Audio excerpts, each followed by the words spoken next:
வணக்கம் நேயர்களே, ஃபீபாவின் இன்றைய காலை தியானத்திற்காக உங்களை அன்புடன் வரவேற்கிறேன்.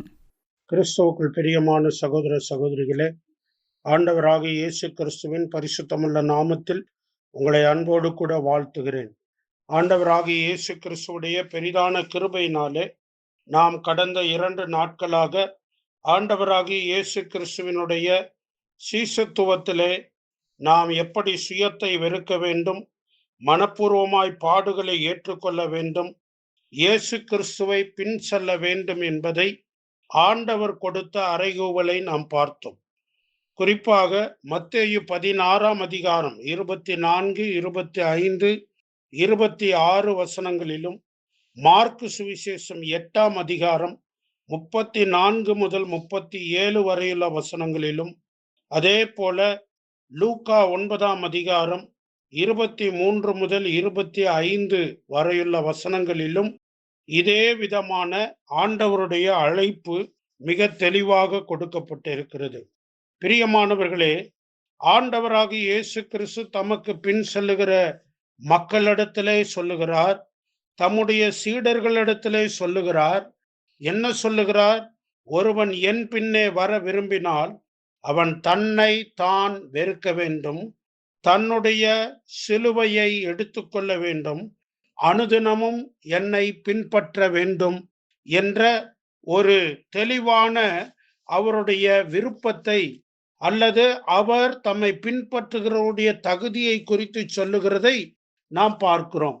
அதே போல ஆண்டவராகிய இயேசு கிறிஸ்து லூக்கா சுவிசேஷம் 14ஆவது அதிகாரத்திலே தமக்கு பின் செல்லுகிற மக்களுடைய தன்மை எப்படி இருக்க வேண்டும் என்பதை குறித்து ஆண்டவராகிய இயேசு கிறிஸ்து விளக்குகிறதை நாம் பார்க்கிறோம்.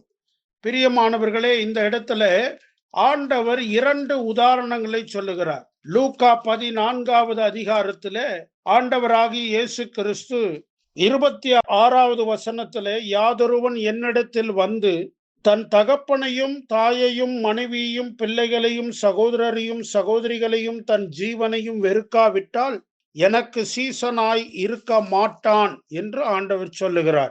அதே போல 27ஆம் வசனத்தில், தன் சிலுவையை சுமந்து கொண்டு எனக்கு பின் செல்லாதவன் எனக்கு சீசனாய் இருக்க மாட்டான்.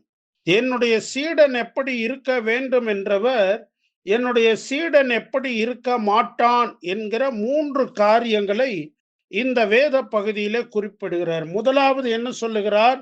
தனக்கு உள்ள உறவுகள், தகப்பன் என்கிற உறவு, தாய் என்கிற உறவு, மனைவி என்கிற உறவு, பிள்ளைகள் என்கிற உறவு, சகோதர சகோதரிகள் என்கிற உறவு, இவைகளை எல்லாம் வெறுக்காவிட்டால் அவன் எனக்கு சீசன் அல்ல. முதலாவது உறவுகளை வெறுக்க வேண்டும். இரண்டாவது, தன் ஜீவனை வெறுக்காதவன் எனக்கு சீடனாய் இருக்க மாட்டான். உறவுகள், தன் ஜீவன்.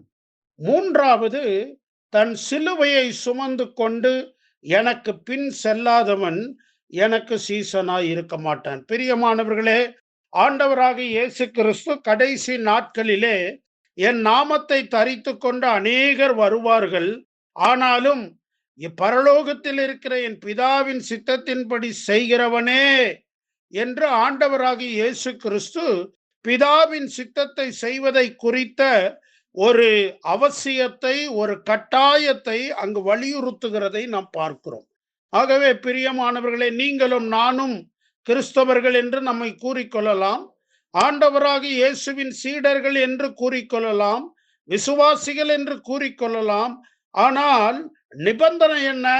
உங்களுடைய தாய் தகப்பன், பிள்ளைகள், சகோதரர் சகோதரிகளை, நீங்கள் மனைவியை வெறுத்து விட்டீர்களா, அல்லது இந்த உறவுகளை விட இயேசுவின் மீது அதிகமாக அன்பு செலுத்துகிறீர்களா என்பது மிக முக்கியமான ஒரு கேள்வி. உங்களுடைய ஜீவனை விட இயேசுவை அதிகமாய் நேசிக்கிறீர்களா? மூன்றாவது, அவருக்காக, அவருடைய நாமத்தின் நிமித்தம் பாடுகளை, அவருடைய நாமத்தை அறிவிப்பதற்கு அல்லது அவரை பின்பற்றுவதற்காக வருகிற உபத்திரவங்களை சந்தோஷமாய் ஏற்றுக்கொண்டு அவர் பின்னே செல்லுகிறோமா என்கிற ஒரு முக்கியமான ஒரு கேள்வி நமக்கு முன்னே வைக்கப்படுகிறதை பார்க்கிறோம். கிட்டத்தட்ட அதற்கு ஒத்த ஒரு பகுதியை நாம் மத்தேயு 10வது அதிகாரத்திலே 37, 38வது வசனங்களிலே நாம் பார்க்க முடிகிறது. அதை வாசிக்கிறேன், கேளுங்கள். தன் சிலுவையை எடுத்துக்கொண்டு என்னை பின்பற்றாதவன் எனக்கு பாத்திரன் அல்ல. 37வது வசனம், மத்தேயு 10:37. தகப்பனையாவது தாயையாவது என்னிலும் அதிகமாய் நேசிக்கிறவன் எனக்கு பாத்திரன் அல்ல. மகனையாவது மகளையாவது என்னிலும் அதிகமாய் நேசிக்கிறவன் எனக்கு பாத்திரன் அல்ல.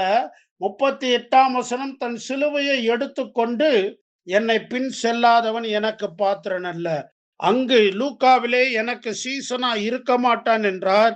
இங்கே யார் என்னை பின்பற்றுகிறதற்கு பாத்திரன் என்று ஆண்டவர் சொல்லுகிறார். பிரியமானவர்களே, நீங்களும் நானும் நம்முடைய சீசத்துவத்திலே நம்முடைய உறவுகளை விட, நம்முடைய சொந்த ஜீவனை விட, அதை காட்டிலும் ஆண்டவராகிய இயேசு கிறிஸ்துவின் நிமித்தம் வருகிற பாடுகளை, உபத்திரவங்களை சந்தோஷமாய் ஏற்று அவரை பின்பற்றினால் மட்டுமே அவருடைய சீடர்களாய் இருப்போம். அதே லூக்கா 14ஆம் அதிகாரம் 33வது வசனத்திலே 4வது ஒரு காரியம் பார்க்கிறோம்.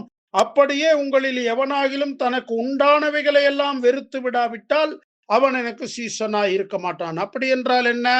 தன்னுடைய சொத்துக்கள், தன்னுடைய பணம், ஆஸ்தி, தனக்கு உண்டானவைகள், someone who belongs to Christ should yield all his belongings to Christ.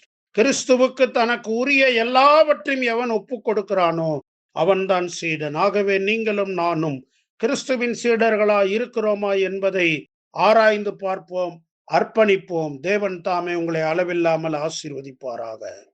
இன்றைய காலை தியானத்தில் பங்கேற்றமைக்காக நன்றி. உங்களது கருத்துக்களை பகிர்ந்து கொள்ளவோ மேலும் விவரங்கள் அறிந்து கொள்ளவோ 9480585042 என்ற எண்ணிற்கோ அல்லது info@fibaonline.org தொடர்பு கொள்ளவும். தேவன் தாமே உங்களை ஆசீர்வதிப்பாராக. ஆமேன்.